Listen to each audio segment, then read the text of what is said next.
Assalamualaikum warahmatullahi wabarakatuh.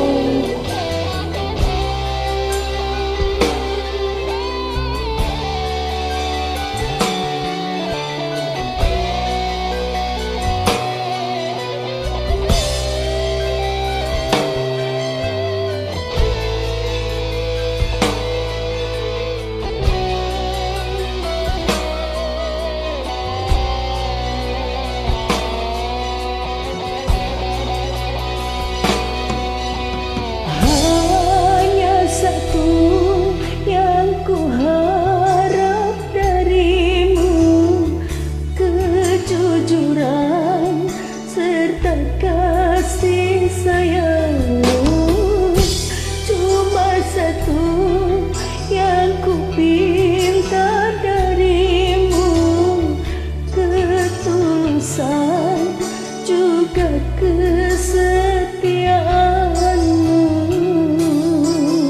Takkan ku biarkan orang menyentuhmu, takkan ku biarkan orang menjamahmu. Hanya satu yang ku harap darimu, kejujuran serta kasih sayangmu. Cuma satu yang ku pinta darimu, ketulusan juga kesetiaanmu.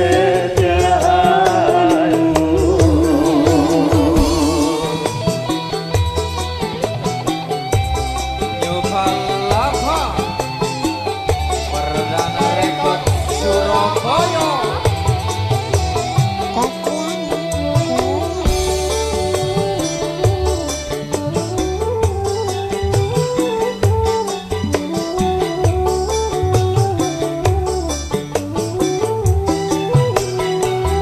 Akan selalu ku buktikan satu kataku, akan wujudkan pula bahagiamu.